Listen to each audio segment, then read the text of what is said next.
Salut à tous, c'est Guillaume, l'orthogestionnaire. Aujourd'hui, je vous propose une mini-formation sur la Carpimco, la caisse autonome de retraite et de prévoyance des infirmiers, des masseurs kinésithérapeutes, des orthophonistes, des podologues et des orthoptistes.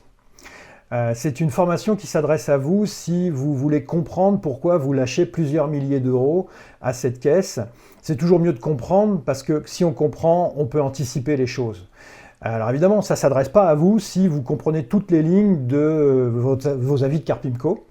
En revanche, si vous voulez mieux comprendre les choses et comprendre, savoir aussi comment ça fonctionne au niveau des âges de départ en retraite, quelques chiffres, combien ça brasse d'argent la Carpimco et concrètement comment ça fonctionne, pourquoi il y a 7 cotisations au lieu d'une, et ben cette formation-là, elle est faite pour vous. Alors dans cette formation-là, je vais vous expliquer les bases de la Carpimco. Pourquoi vous payez 7 cotisations, à quoi elles servent, est-ce que c'est de l'argent pour vous? Quelle est la situation des femmes par rapport aux hommes dans cette caisse, notamment au niveau grossesse et trimestre attribué en fonction des enfants? Je vous dirai aussi à partir de quel moment la Carpimco vous laisse relativement tranquille. Il y a une sorte de seuil du bonheur, vous verrez. Et puis on regardera comment la réforme des retraites de 2023 impactera la Carpimco, même si elle impacte avant tout le régime général, mais on regardera ce qui va se passer à notre niveau si elle passe. Allez, on attaque tout de suite. Alors, j'ai divisé cette petite formation en 4 parties principales. Les fondamentaux, l'invalidité et le décès, la retraite, la réforme de 2023 sur la partie retraite et une conclusion générale qu'on fera à la fin. Donc, la partie d'abord sur les fondamentaux, les choses qu'il faut absolument savoir. D'abord, la Carpimco, c'est pour qui? Eh ben, c'est pour les infirmiers, les kinés, les orthophonistes, les orthoptistes et les podologues libéraux, donc pas salariés. Pour qui il y a 242 206 cotisants en 2021, tout ce monde-là, toutes ces professions paramédicales-là, libérales, sont 242 206 actifs en 2021, c'est les derniers chiffres qu'on a. Par contre, il n'y a que 82 242 retraités, il n'y avait que 82 242 retraités en 2021, ce qui fait un rapport de 2,95 actifs, 3 actifs en gros pour un retraité, effectivement 3 x 8, 24, au lieu de 1,7 dans la population entière. Donc en fait, on est encore des professions jeunes. Le régime général adorerait avoir 3 actifs pour un seul retraité. Mais bon, nous, on est donc encore une caisse assez jeune, ce qui fait que, vous allez le voir un peu plus tard, on nous pompe de l'argent pour aller le donner avec des systèmes de péréquation et de solidarité à d'autres régimes qui sont déficitaires en actifs. Est-ce que c'est obligatoire? Ça, c'est une question qui s'est beaucoup posée à une époque, au moment où il y a eu le mouvement des libérés. Mais en fait, la Carpimco a réagi en rappelant que, dans ses bulletins d'ailleurs, elle rappelait tout le temps en deuxième page elle rappelait que c'était un régime obligatoire en fait. L'idée des régimes obligatoires, elle n'est pas absurde en soi, c'est que si on n'oblige pas les gens à cotiser, on se retrouve avec des personnes âgées sans le sou du tout. Et non seulement ils ne cotisent pas pour les retraités actuels, mais quand ils arrivent eux-mêmes à l'âge de la retraite, du coup, ils se retrouvent sans rien si on ne rend pas ça obligatoire, puisqu'il y aura une partie des gens qui ne cotiseront pas.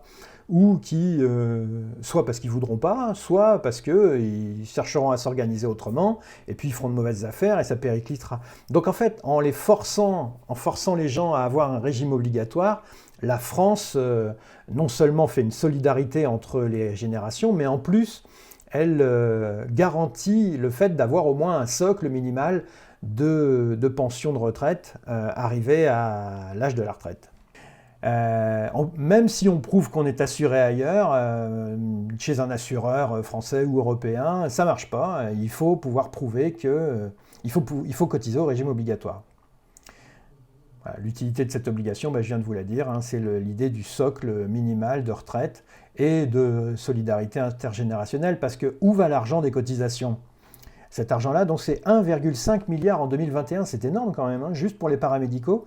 Ce 1,5 milliard, ça c'est les chiffres de la Carpimco, va vers les retraités et leurs conjoints, les retraités paramédicaux, donc les affiliés de la Carpimco et leurs conjoints une fois qu'ils sont décédés. 874 millions d'euros en 2021. Donc, en gros, la moitié seulement de ce qu'on a versé est allé vers les retraités paramédicaux.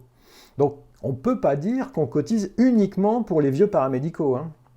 On cotise aussi donc pour les paramédicaux invalides ou leurs ayants droit, hein, pour le régime qui n'est pas un régime de retraite, je vous en reparlerai plus tard. On cotise pour d'autres métiers, je vous ai dit, des systèmes de péréquation, par exemple les vieux notaires, ça fait des années qu'on parle des vieux notaires, parce qu'il y a plus de vieux notaires que de jeunes notaires en proportion par rapport à nos 3 actifs pour un retraité de la Carpimco. Donc, il y a de l'argent qui part de certaines caisses libérales vers d'autres caisses libérales et d'autres régimes même, et qui font qu'on ne cotise pas uniquement pour nos aînés paramédicaux. Et puis, ça part aussi dans les réserves de la Carpimco pour préparer des temps plus durs. La Carpimco a pas mal de réserves, vous pourrez voir dans le rapport d'activité de 2021 qu'elle met sur son site. Elle a beaucoup de réserves. C'est de l'argent qu'on craignait qu'il soit pompé par le régime général au moment de la réforme de Delevoye. Les caisses avec des réserves, les caisses en bonne santé comme la nôtre, craignaient qu'en fait ce soit une sorte de hold-up. Mais à la base, donc, le fondamental du fondamental, c'est de savoir que donc, c'est le principe de la retraite par répartition. On ne cotise pas pour soi, mais on cotise pour les retraités actuels, paramédicaux et autres. Et un petit peu aussi pour les réserves, mais qui ne sont pas des réserves à nous. C'est le contraire d'une retraite par capitalisation, où on met de l'argent de côté pour soi. Je replie cette partie-là, et on va dire quelques mots sur le régime invalidité et décès de la Carpimco avant de revenir sur la retraite. Parce que donc c'est la caisse autonome de retraite et de prévoyance des infirmiers, masseurs, kinésithérapeutes et orthophonistes. Et de prévoyance. Donc cette partie prévoyance, donc, c'est l'invalidité et le décès, et les indemnités journalières. Donc il y a 3 choses. La Carpimco vous verse 55 € à partir du 91e jour. Comme j'ai mis là, ça ne permet pas de vivre, ni de... Ah, il manque un R là, un E, là. De vivre et de payer les charges du cabinet. En fait, vos revenus s'écroulent quand même, hein, si vous n'avez que la Carpimco. Donc du coup, beaucoup de gens prennent une prévoyance chez une compagnie d'assurance ou une mutuelle, en loi Madelin souvent, pour la déduire. Ça reste utile, ou alors vous pouvez, comme je l'avais expliqué dans ma formation sur la prévoyance, opter pour l'auto-assurance. Moi, c'est ce que j'ai fait il y a 23 ans maintenant, c'est-à-dire que j'ai fabriqué ma prévoyance moi-même, en fait, en fabriquant des revenus de l'épargne et en ayant des assurances dans mes prêts. J'ai fait de l'immobilier, mais bon, je ne rentre pas dans les détails par rapport à ça, mais on peut s'auto-assurer en bâtissant soi-même sa prévoyance et en regardant bien les contrats d'assurance des prêts qu'on souscrit, évidemment. Je ne vais pas plus loin sur cette partie-là, sinon je risque de vous perdre en allant trop dans les détails. Au bout de 3 ans, si vous avez des indemnités journalières, donc entre le 91e jour et les 3 ans, vous basculez en mode invalidité. Et même remarque, ça ne permet pas de bien vivre, hein. C'est pas mal non plus, hein, quand même, hein. Ça, c'est extrait du PDF dont je vous ai mis le lien ici, le lien là, pour le PDF de la Carpimco qui explique ça. Vous avez donc une rente d'invalidité totale si vous êtes complètement invalide. Vous avez 20 160 € brut. Il faut retirer la CSG et diverses cotisations là-dessus. 20 160 € par an. Donc vous divisez ça par 12 et ensuite vous retirez les charges sociales pour avoir le vrai prix. Et l'impôt sur le revenu, évidemment, si vous le payez encore.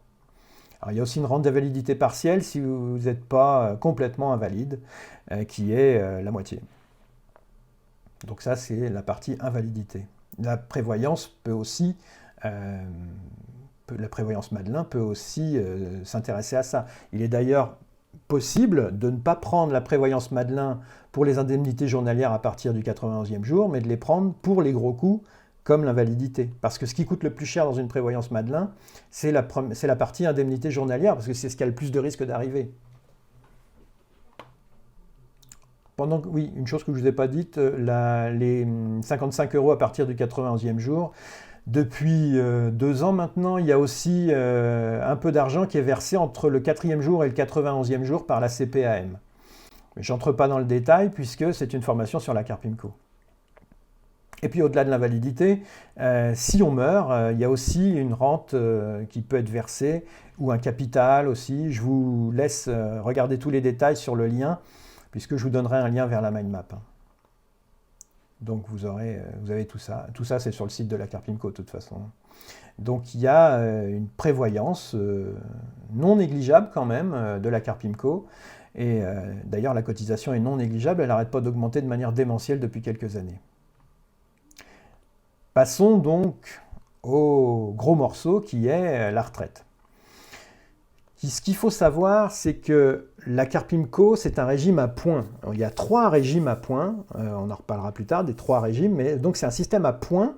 Tous les ans, vous créditez un peu d'argent avec des points en fait, que vous achetez en fonction de votre travail en fait. Plus vous travaillez, plus la Carpimco vous prend d'argent en cotisation, mais plus elle vous attribue de points.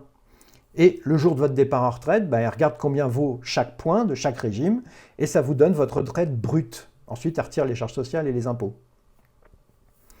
Et ça vous donne votre montant, ce qui est marqué là, votre montant, votre pension mensuelle.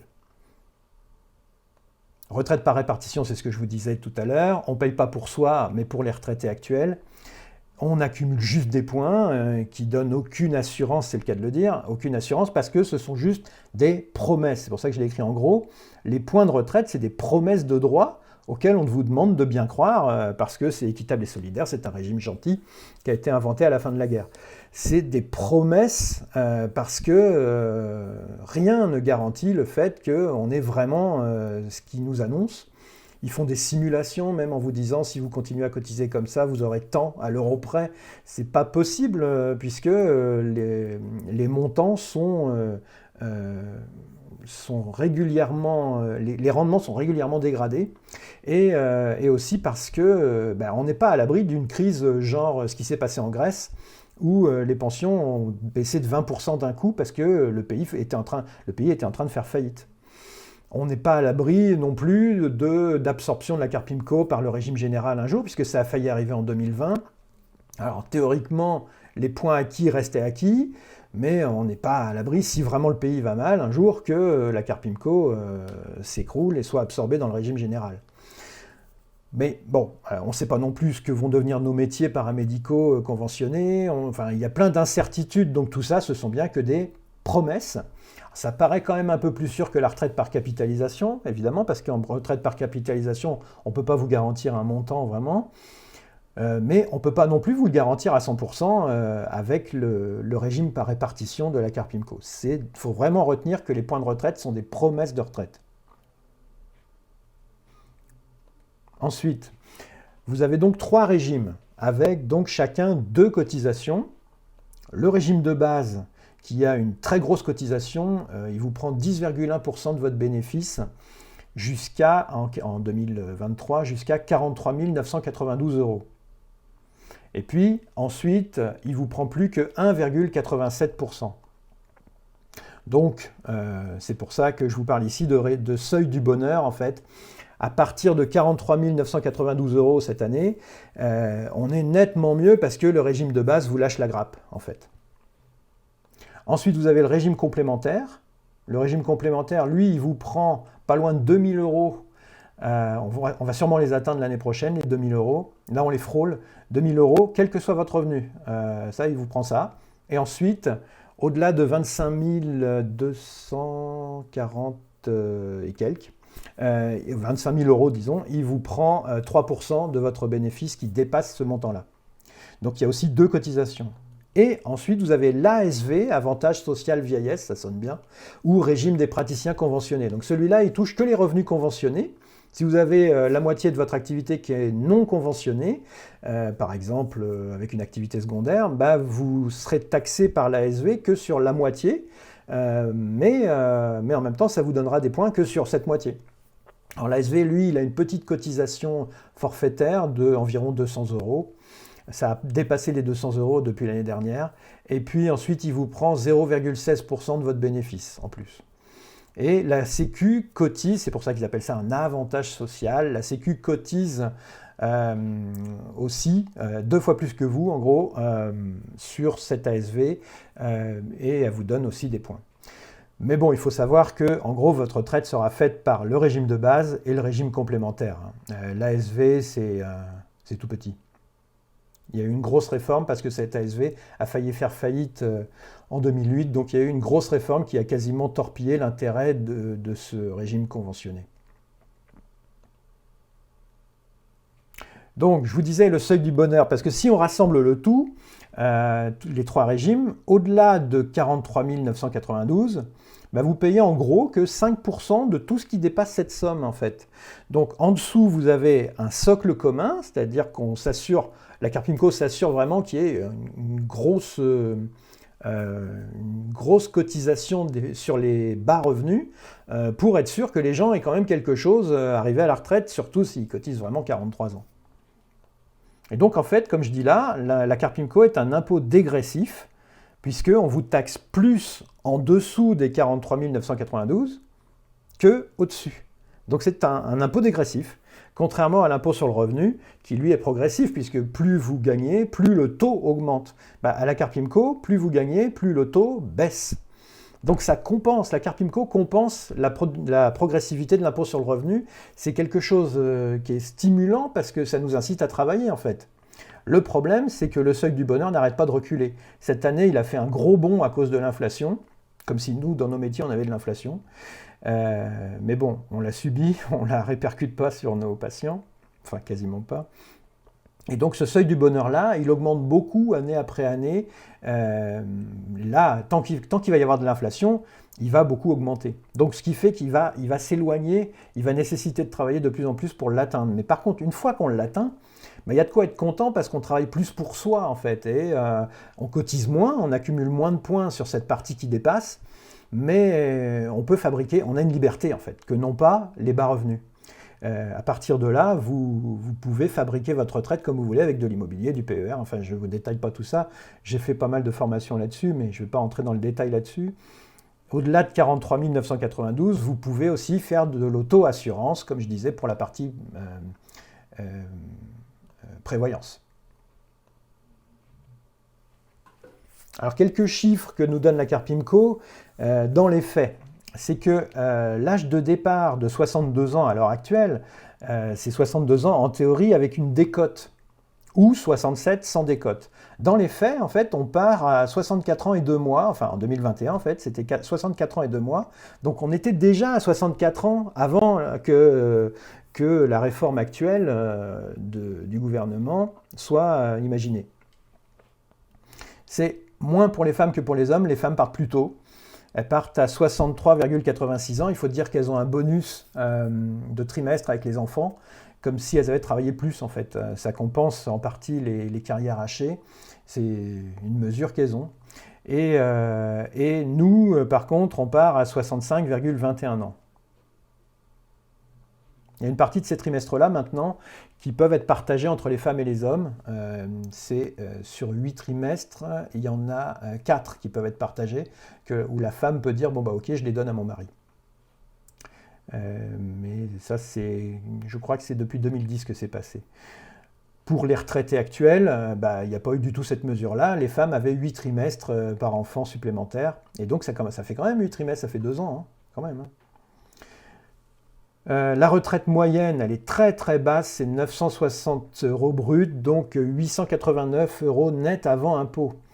Mais c'est dû au fait que les carrières moyennes sont de 22 ans et non pas 42 ou 43 en fait. Les gens ont cotisé en gros la moitié de ce qu'il fallait à la Carpinco pour avoir une retraite à taux plein. Et donc dans ces conditions-là, la retraite est en dessous du SMIC.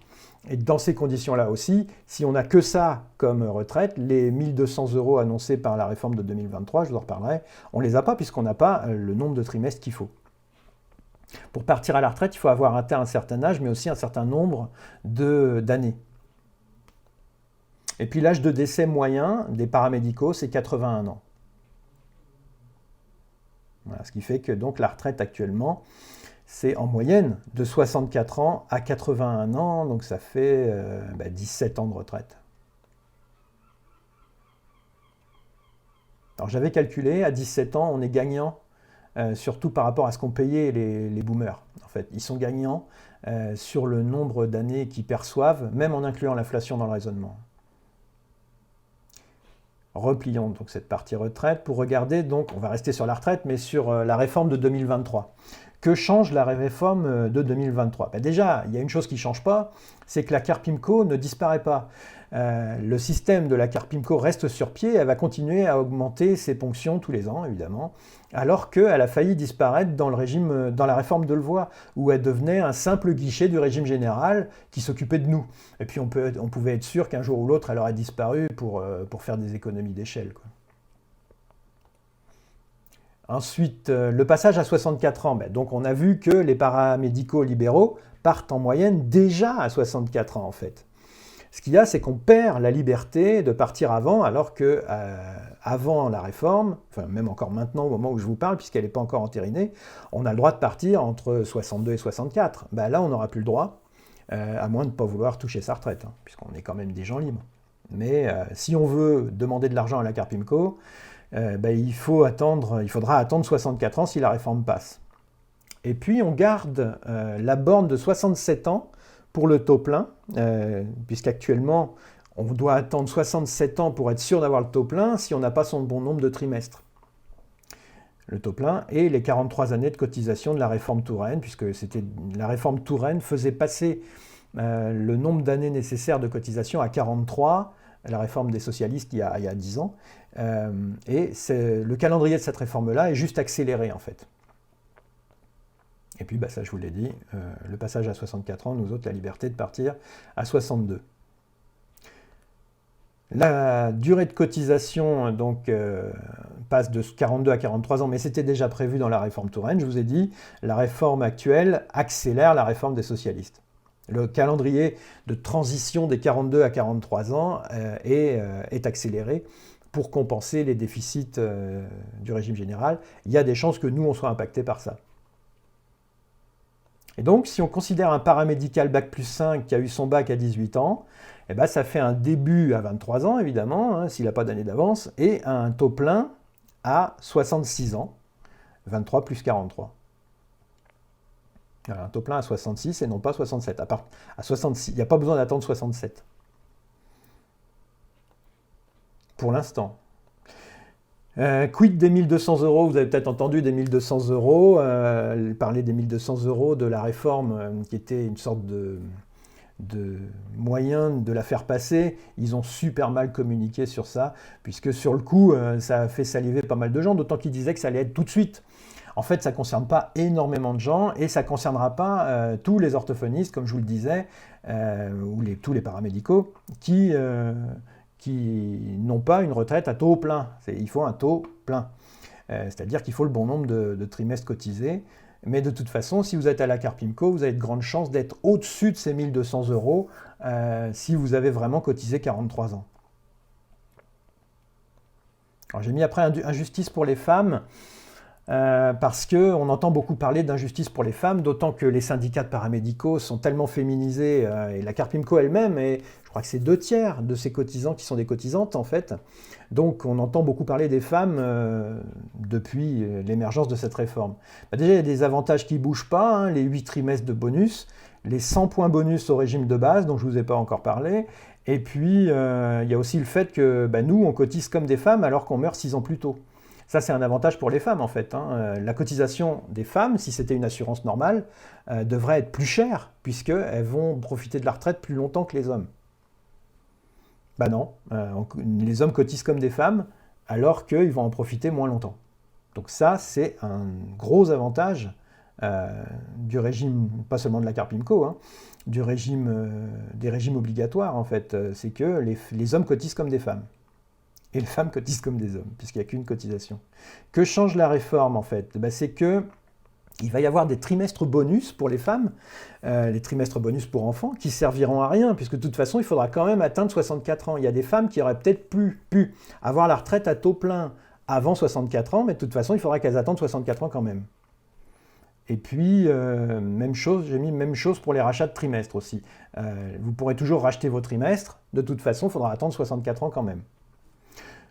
Mais on sait donc que ça ne change pas grand-chose, puisqu'en moyenne, on part à 64 ans. Le problème, c'est que si on dit en moyenne, ça veut dire qu'il y a quand même pas mal de gens qui partent avant 64 ans. Ici, dans notre cabinet, par exemple, on a eu 2 départs en retraite ces dernières années, un à 62 et un à 63 ans. Quand même. Donc il y a quand même des gens qui partent avant les 64 ans à l'heure actuelle. La moyenne, ce n'est pas le chiffre de tout le monde, évidemment. Donc la moyenne actuelle de 64, c'est à relativiser. Il y a quand même beaucoup de gens qui vont se sentir lésés en disant moi j'ai mes trimestres, j'ai fait que 3 ans d'études après le bac, donc j'ai commencé à 21 ans, j'ai eu des enfants, donc j'ai mes trimestres, j'ai tout ce qu'il faut. Allez, je voudrais m'en aller, mais je peux plus parce qu'il faut que j'attende 64 ans. Ce qui fait d'ailleurs que nos 2 anciennes collègues manifestent le mardi ou le jeudi dans les rues de la ville. Elles ne sont pas contentes, quoi. Elles estiment que ce qu'elles ont connu, tout le monde devrait le connaître. Alors, les mesures annexes, c'est qu'on nous parle de retraite progressive, on nous parle de cumul retraite progressive, donc un départ progressif en retraite.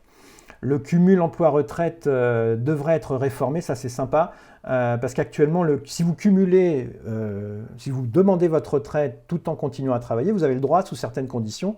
Vous pouvez aller voir sur le site de la Carpimco. Actuellement, ça ne vous rapporte pas de nouveaux droits. À partir du moment où vous déclenchez votre pension, ça vous rapporte rien de nouveau. La réforme 2023 prévoit que ce ne soit plus le cas et que donc vous ayez des points de plus si vous faites du cumul emploi-retraite. Et puis, normalement, donc, a priori, la Carpimco serait concernée par ça, d'après ce que j'ai lu dans les communications de la FNO. Et puis, refonte du calcul de nos cotisations sociales. Alors là, on n'a rien de précis pour l'instant, mais il y aurait des choses par rapport aux assiettes de nos cotisations sociales qui seraient une avancée, d'après ce que disent les syndicats, dans les mesures annexes. Et donc, pour les travailleurs indépendants, il y aurait une refonte de l'assiette des cotisations sociales. À voir, parce qu'en général, quand on touche à un système, il y a des gagnants et des perdants, et moi j'ai l'habitude d'être dans les perdants. J'attends de voir, vraiment j'attends de voir, parce que quand on écoutait M. Delevoye, tout avait l'air beau, tout avait l'air propre. Moi j'avais regardé, c'était affreux pour moi, c'était vraiment le bagne, n'exagérons rien, c'était quand même affreux comme augmentation des cotisations, parce qu'il y avait une énorme augmentation au-delà du seuil du bonheur. Et d'ailleurs, à l'époque, le seuil du bonheur était plus bas. Donc, conclusion sur la réforme, c'est qu'on a échappé au pire, puisque la réforme Delevoye était potentiellement cataclysmique pour les paramédicaux, et pas seulement ceux qui dépassaient le seuil du bonheur, parce que ceux qui étaient en dessous, on leur compensait les hausses de cotisation par une baisse de la CSG qui n'était pas garantie au-delà de 2029, et qui était peut-être même inconstitutionnelle. C'est pour ça que j'ai mis béquille CSG en mousse. Et puis donc, ce dont je viens de vous parler, à l'époque, dans la première réforme, il y avait une pénalisation majeure pour ceux qui dépassaient le seuil du bonheur, de 43 992 € cette année, je vous rappelle. Autre conclusion, finalement, c'est quand même une réformette qui appelle la réformette suivante d'ici 2030, parce que les déficits referont surface. J'ai mis corps irréaliste, le Conseil d'orientation des retraites, sur lequel s'appuient beaucoup d'opposants pour dire ça ne sert à rien cette réforme, c'est pas la peine de la faire, parce que le corps a dit que c'était pas la peine. Le problème, c'est que le corps s'appuie sur des simulations pour l'économie française qui sont pas possibles. C'est complètement irréaliste. Par exemple, ils estiment que la productivité va augmenter et qu'on va être au plein emploi. Ça paraît complètement bizarre parce que déjà la productivité elle baisse actuellement, le plein emploi on n'y est pas du tout, et en plus l'un ne va pas avec l'autre, puisque si votre productivité augmente, le patron a moins besoin d'employer des gens, et donc c'est pas bon pour le chômage en fait. La baisse de la productivité est bonne pour l'emploi, paradoxalement. Enfin, il y a une logique là-dedans. Donc les raisonnements du corps sont basés sur des prédictions qui paraissent complètement irréalistes et beaucoup trop optimistes pour l'économie française. Surtout si elle continue à ne pas fonctionner comme elle fait en ce moment. Réforme ou pas, j'ai mis, on va continuer à partir de plus en plus tard parce que le rendement de la Carpimco continue à baisser. Oui, et ça, je suis d'accord avec moi-même. On va continuer à partir de plus en plus tard en voyant les montants auxquels que la Carpimco nous apportera. Alors, soit on préparera, c'est ce qu'il faut, vraiment c'est ce que je vous souhaite de faire, surtout si vous êtes jeune, préparez-vous à côté, il faut travailler suffisamment pour ça. Moi j'ai consacré un jour de recette pour faire ça, pour créer des revenus annexes. Un jour de recette quand j'ai réalisé que j'allais dans le mur en fait. Je suis passé de 4 jours par semaine de travail à 5 pour avoir un jour entier consacré à l'épargne. Donc on peut faire ça, ou alors partir plus tard. On n'est pas obligé de partir en retraite. Ça, c'est un grand bonheur dans notre métier, dans nos métiers, dans les métiers paramédicaux, c'est que personne ne nous met dehors. Et alors, il y a des métiers où physiquement c'est un peu dur, comme les infirmiers et les kinés, d'aller jusqu'à 80 ans, mais pourquoi pas, moi je suis orthophoniste, pourquoi pas aller jusqu'à 80 ans s'il le faut, et si mon épargne ne suffit pas. Il n'y a rien qui il y a personne qui me mettra dehors.